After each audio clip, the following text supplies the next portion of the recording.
நம்ம Ashwin sweets and snacks export பண்றதுக்கு 7373041434 மற்றும் www.ashwinsweets.com கான்டாக்ட் பண்ணுங்க. விவசாயியை காவந்து பண்ணாத அரசே பண்ணு, எங்களை வாழ்வாங்க காவந்து பண்ணு.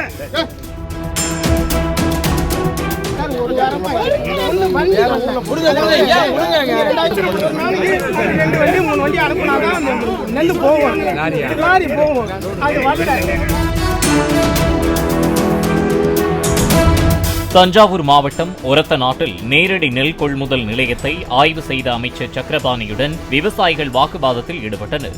நெல் கொள்முதல் செய்வதற்கு 12 நாட்களாக காத்திருக்கும் நிலை உள்ளதால் சாலையோரங்களில் நெல் மூட்டைகளை கொட்டி வைத்திருப்பதாக விவசாயிகள் தெரிவித்தனர். மழை வெயிலில் நெல் மூட்டைகள் பாதிக்கப்படுவதாக கூறிய விவசாயிகளை அங்கிருந்த போலீசார் மற்றும் அமைச்சரின் ஆதரவாளர்கள் அப்புறப்படுத்தினர்.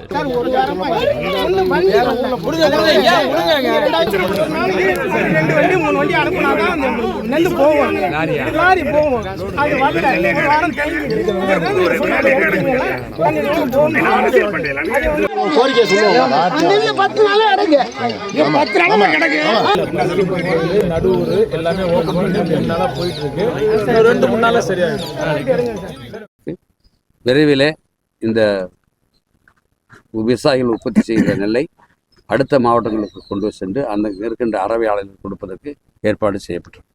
நெல்லை வந்து உடனடியாக கொள்முதல் செய்ய முடியல அப்படின்றதுக்கு காரணம் வந்து லாரியும் சாக்கும் தான் பற்றாக்குறைன்னு விவசாயிகள் சொல்றாங்க. நான் என்ன சொன்னேன், சாக்கு 2,65,00,000 இருக்குதுன்னு சொல்றேன். இங்கே இந்த மாவட்டத்திலே சாக்கு இப்போ எவ்வளோ வந்துருக்குதுங்க? 30 லட்சம் வந்துருக்கு சார். 30 லட்சம் சாக்கு இங்கே இருக்குது. இப்போ இன்னைக்கு எங்கள் அதிகாரியெல்லாம் கல்கத்தா போயிருக்காங்க. எத்தனை கோடி சாக்கு வேணும்னாலும் வாங்குறதுக்கு அரசு தயாராக இருக்குது. அதனால சாக்கு பற்றி பற்றாக்குறைங்கிறது இல்லை. லாரி தான் இப்போ 4000 லாரி ஓடிட்டு இருக்குது. ரேக்கு ரயில் மூலயமா போனது கடந்த காலத்தில் 3 நாள் தான் ஆச்சு. இப்போ ஒரு நாளைக்கு 12 ரேக். இப்போ வர்றப்ப கூட மாவட்ட ஆட்சித்தலைவர் அலுவலகத்தில் அந்த ரயில்வே துறை அதிகாரிகளெல்லாம் அழைத்து நம்ம நாடாளுமன்ற உறுப்பினர் மரியாதைக்குரிய முரசொலி அவர்கள் இது சம்பந்தமாக திருச்சியில் இருக்கிற ரயில்வே துறை அதிகாரிகளோடு தொடர்பு கொண்டு எங்களுக்கு அதிகமான ரேக் கொடுக்கணும், தினந்தோறும் நெல்லை வெளி மாவட்டங்களுக்கு கொண்டு செல்ல வேண்டும் சொல்லி முதலமைச்சருடைய அலுவலகத்திலிருந்தும் கூட சென்னையில் இருக்கின்ற அங்கே ஜிஎம்கிட்ட தொடர்பு கொண்டு பேசியிருக்கார்கள். அதனால் ரயில் மூலமாகவும் கொண்டு வரோம், லாரியில் மூலமாகவும் கொண்டு வரோம். இப்போ போய் கலெக்டர் ஆஃபீஸில் மீட்டிங் வைக்க போகிறோம். இன்னும் கூடுதலாக லாரிகள் வேறு என்ன தேவை இருக்கோ இந்த மாவட்டத்திலிருந்து நெல்லையெல்லாம் அடுத்த மாவட்டத்துக்கு கொண்டு செல்வதற்கு ஏற்பாடு செய்யப்படும்.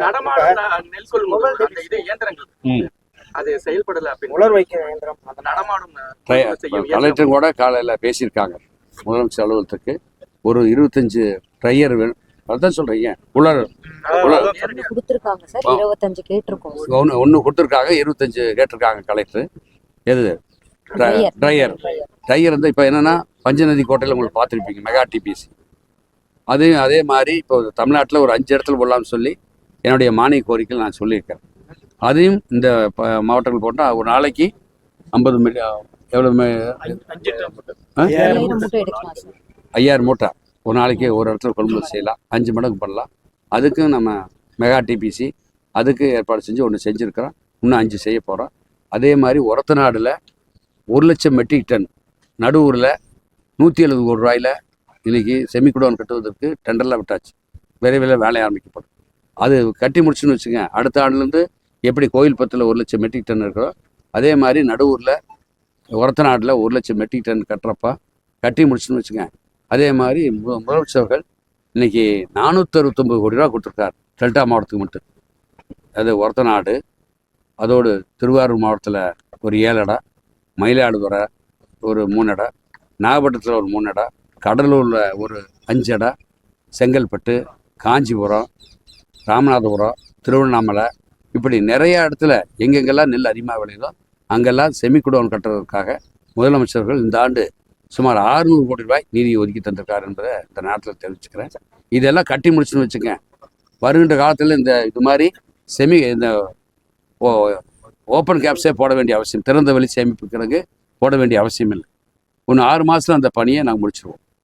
நம்ம Ashwin sweets and snacks export பண்றதுக்கு 7373041434 மற்றும் www.ashwinsweets.com கான்டாக்ட் பண்ணுங்க.